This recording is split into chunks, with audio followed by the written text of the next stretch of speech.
नमस्कार दोस्तों, स्वागत है आप सभी का मेरे YouTube चैनल स्टेनो गुरु शिवा में। दोस्तों शुरू करते हैं आज की डिक्टेशन। संपादकीय गतिलेखन संख्या 46, गति 80 शब्द प्रति मिनट। स्टार्ट। दुनिया भर में बदलती भूराजनीतिक परिस्थितियों के बीच रूस के विदेश मंत्री ने भारत के अन्य देशों के साथ संबंधों को लेकर जो कहा है उसे एक परिपक्व टिप्पणी कहा जा सकता है। दरअसल पिछले कुछ समय से अमेरिका ने आर्थिक मोर्चे पर जिस तरह तेज रफ्तार से नीतिगत फैसले किए हैं उसके केंद्र में सिर्फ अपना हित सुनिश्चित करने के लिए दूसरे देशों के हितों को नज़रअंदाज करने से लेकर उन पर दबाव बनाने तक का रवैया शामिल है।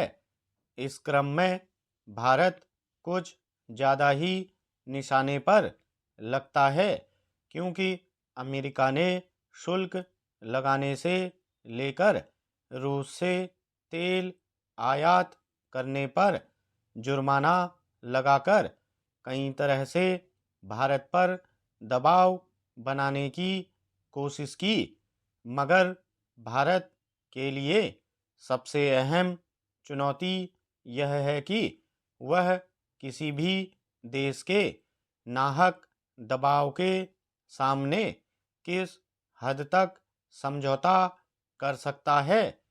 ऐसी स्थिति में भारत ने अपनी स्वतंत्र नीति पर अमल जारी रखा और अमेरिका के बहुस्तरीय दबाव के बावजूद अपने स्तर पर कूटनीतिक फैसले लिए। इसके तहत भारत ने बिना किसी आग्रह के यह तय किया कि किस देश के साथ उसे कैसा संबंध रखना है और किसे अपने सहयोगी के रूप में तरजीह देना है।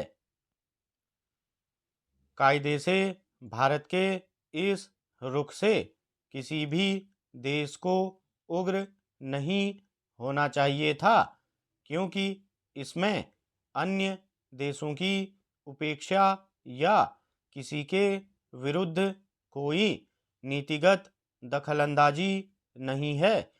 इस लिहाज से देखें तो रूस के विदेश मंत्री का यह बयान महत्वपूर्ण है कि रूस ने हमेशा से भारत की स्वतंत्र विदेश नीति का सम्मान किया है और रूस को इससे कोई फर्क नहीं पड़ता कि भारत का दूसरे देशों के साथ कैसा रिश्ता है। विदेश मंत्री ने यह भी कहा कि अमेरिका के साथ भारत के संबंध कैसे रहते हैं इसे लेकर भी रूस को कभी चिंता नहीं हुई। जाहिर है रूसी विदेश मंत्री का बयान एक स्वतंत्र और संप्रभु देश के रूप में भारत के कूटनीतिक फैसलों का सम्मान करने के साथ साथ अपने ऊपर भरोसे की भी अभिव्यक्ति है। यह छिपा नहीं है कि भारत और रूस के बीच दूरी बनाने के मकसद से अमेरिका ने भारत पर रूस से तेल न खरीदने का दबाव बनाने की भी कोशिश की। यह एक तरह से अमेरिका के अपने असुरक्षा बोध का सूचक और जल्दबाजी में किया गया फैसला था, मगर भारत ने अपनी जरूरत और हितों के अनुरूप ही इस संबंध में अपना रुख तय किया और रूस से तेल की खरीदारी जारी रखी। यों भी भारत और रूस के बीच पुराने और मित्रतापूर्ण संबंध रहे हैं और दोनों देश एक दूसरे का सम्मान करते रहे हैं। स्टॉप।